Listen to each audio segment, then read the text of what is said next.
Hai, kami dari kelompok 5 ingin membawakan sebuah materi pendidikan Pancasila dengan judul Pancasila sebagai Sistem Etika Politik. Kami harap kalian dapat mengerti apa yang kami sampaikan.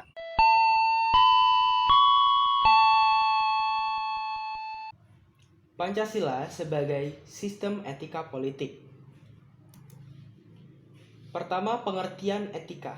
Etika sebagai suatu usaha ilmiah, filsafat, dibagi menjadi dua kelompok bahasan, yaitu pokok bahasan pertama itu filsafat teoritis dan juga filsafat praktis.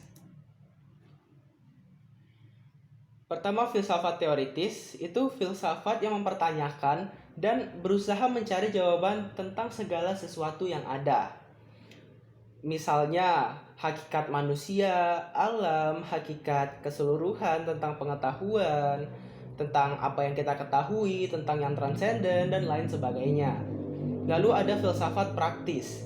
Jadi filsafat praktis membahas bagaimana manusia bersikap terhadap apa yang ada di filsafat teoritis tadi. Jadi filsafat praktis ini membahas sikap manusia terhadap hal-hal yang mereka pertanyakan, yang ingin mereka dapatkan jawabannya gitu. Lalu etika merupakan suatu pemikiran kritis dan mendasar tentang ajaran-ajaran dan pandangan-pandangan moral.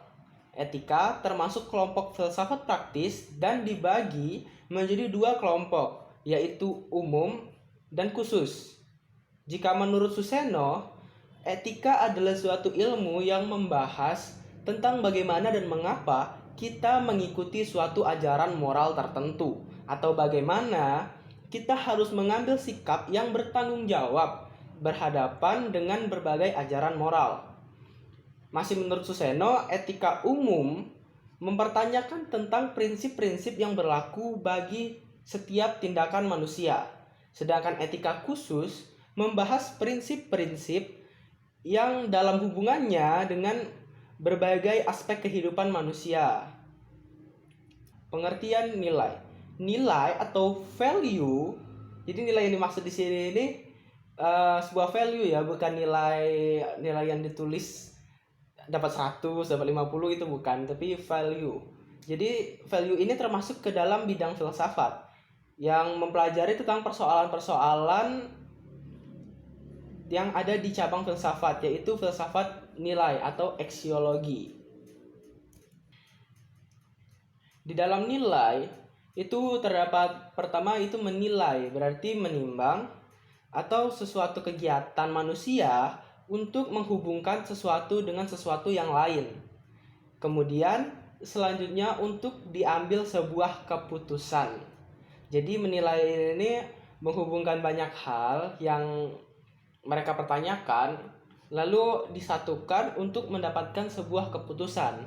Lalu keputusan itu merupakan keputusan nilai yang dapat menyatakan berguna atau tidak berguna, baik atau tidak baik, benar atau tidak benar, dan indah atau tidak indah. Jadi keputusan ini bisa merupakan keputusan yang baik ataupun tidak baik gitu. Jadi ada dua hal yang positif, ada satu hal yang positif, ada satu hal yang negatif gitu. Lalu keputusan nilai yang dilakukan oleh subjek penilai tertentu berhubungan dengan unsur-unsur yang ada pada manusia sebagai subjek penilai. Jadi keputusan nilai ini selalu pasti berputar kepada subjek manusia, yaitu seperti unsur jasmani, unsur akal, rasa, dan karsa atau kehendak, dan juga kepercayaan. Lalu sesuatu itu dikatakan benar-benar bernilai apabila sesuatu itu berharga, berguna, benar, baik, dan hal-hal yang positif lainnya gitu. Jadi di dalam keputusan itu benar-benar dianggap baik banget jika keputusan itu bermanfaat atau bernilai positif gitu. Nilai-nilai itu secara nyatanya ada yang lebih tinggi dan ada yang lebih rendah dibandingkan dengan nilai-nilai lainnya. Menurut tingkatannya, nilai-nilai dikelompokkan dalam 4 tingkatan, yaitu tingkat nilai-nilai tingkat kenikmatan, ada nilai-nilai kehidupan, ada nilai-nilai kejiwaan, dan terakhir ada nilai-nilai kerohanian. Jadi pertama, nilai-nilai kenikmatan itu dalam tingkatannya terdapat deretan nilai yang mengenakan dan tidak mengenakan, yang menyebabkan orang itu senang ataupun menderita. Lalu nilai kehidupan di dalam tingkatannya terdapat nilai-nilai yang penting bagi kehidupan, misalnya kesejahteraan, kesegaran jasmani, dan kesejahteraan umum. Lalu yang ketiga ada nilai-nilai kejiwaan. Jadi di dalam tingkatan nilai kejiwaan terdapat hal-hal yang sangat berbeda dari hal yang jasmani maupun lingkungan. Jadi jadi nilai-nilai itu tidak tergantung kepada hal-hal yang jasmani maupun lingkungan. Nilai semacam ini ialah keindahan, kebenaran, dan pengetahuan murni yang dicapai dalam filsafat. Yang keempat itu nilai-nilai kerohanian. Dalam tingkatan nilai kerohanian terdapat modalitas nilai yang suci dan tak suci. Jadi nilai-nilai semacam ini terutama terdiri dari nilai-nilai yang bersifat pribadi. Nilai dasar, nilai instrumental dan nilai praktis. Nilai dasar. Walaupun nilai memiliki sifat abstrak, artinya tidak dapat diamati melalui indera manusia, namun dalam realisasinya, nilai berkaitan dengan tingkah laku atau segala aspek kehidupan manusia yang bersifat nyata atau praktis. Nilai dasar yaitu merupakan hakikat, esensi, intisari, atau makna yang terdalam dari nilai-nilai tersebut. Nilai dasar ini bersifat universal karena menyangkut hakikat kenyataan objektif segala sesuatu, misalnya hakikat Tuhan, manusia, atau segala sesuatu lainnya. Sehingga nilai dasar dapat juga disebut sebagai nilai norma. Konsekuensinya secara sistematis tidak dapat bertentangan dengan nilai dasar yang merupakan sumber norma. Nilai instrumental. Untuk dapat direalisasikan dalam suatu kehidupan praktis, maka nilai dasar tersebut di atas harus memiliki formulasi serta parameter atau ukur yang jelas. Nilai instrumental, nilai yang merupakan suatu pedoman yang dapat diukur dan dapat diarahkan. Bila mana nilai instrumental tersebut berkaitan dengan tingkah laku manusia dalam kehidupan sehari-hari, maka hal itu akan merupakan suatu norma yang moral. Namun jika nilai instrumental itu berkaitan dengan suatu organisasi ataupun negara, maka nilai-nilai instrumental itu merupakan suatu arahan, kebijaksanaan, atau strategi yang bersumber pada nilai dasar. Nilai yang praktis. Nilai praktis ini merupakan perwujudan dari nilai instrumental. Dapat juga dimungkinkan berbeda-beda wujudnya. Namun demikian tidak bisa menyimpang atau bahkan tidak dapat bertentangan. Artinya oleh karena nilai dasar ini instrumental dan nilai praktis itu merupakan suatu sistem perwujudan, tidak boleh menyimpang dari sistem tersebut. Selanjutnya, hubungan nilai, norma, dan moral. Nilai adalah kualitas dari suatu yang bermanfaat bagi kehidupan manusia baik lahir maupun batin. Dalam kehidupan manusia, nilai dijadikan landasan, alasan atau motivasi dalam bersikap dan bertingkah laku, baik disadari maupun tidak. Agar ini tersebut menjadi lebih berguna dalam menuntun sikap dan tingkah laku manusia, maka perlu lebih dikonkretkan lagi. Maka wujud yang lebih konkret dari nilai tersebut merupakan suatu norma. Nilai dan norma senantiasa berkaitan dengan moral dan etika. Istilah moral mengandung integritas dan martabat pribadi manusia. Derajat kepribadian seorang amat ditentukan oleh moralitas yang dimilikinya. Hubungan antara moral dan etika sangat erat sekali, dan kadangkala kedua hal tersebut disamakan begitu saja. Namun sebenarnya kedua hal tersebut memiliki perbedaan. Moral yaitu ajaran-ajaran ataupun nasihat-nasihat patokan, kumpulan peraturan baik lisan maupun tertulis tentang bagaimana manusia harus hidup dan bertindak agar menjadi manusia lebih baik.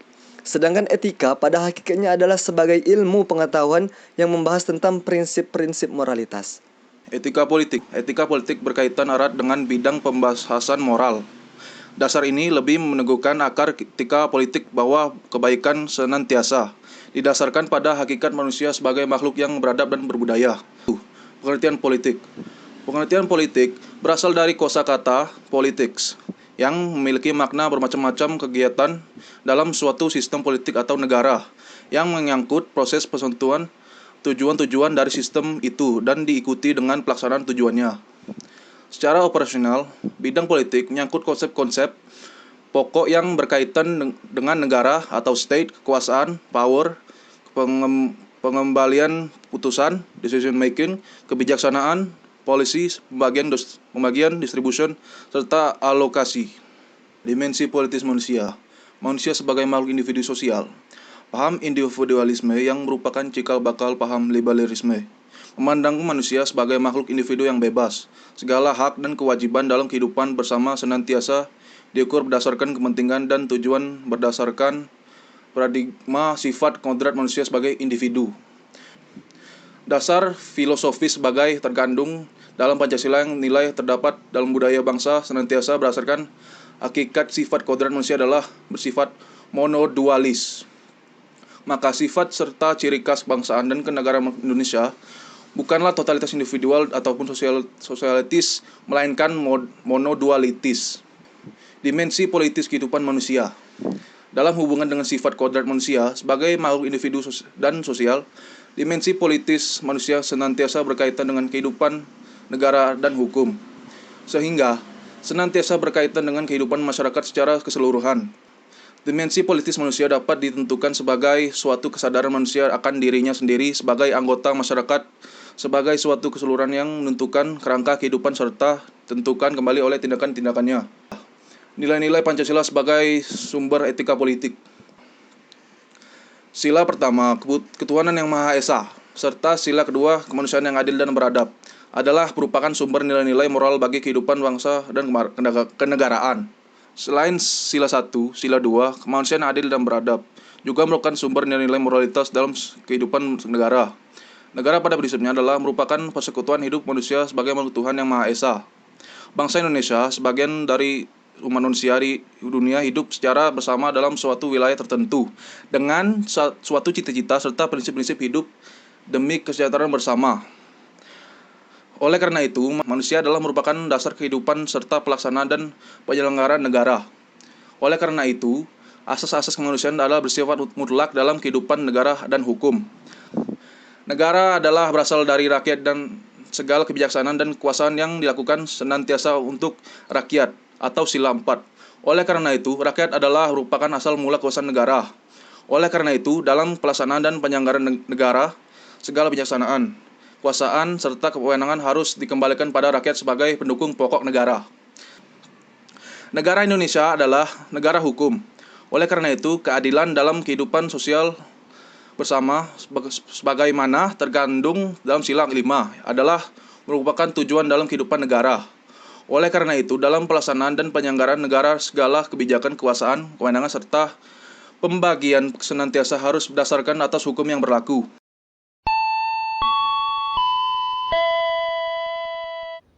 Sekian video dari kelompok kami. Untuk kalian yang telah menonton, kami ucapkan terima kasih.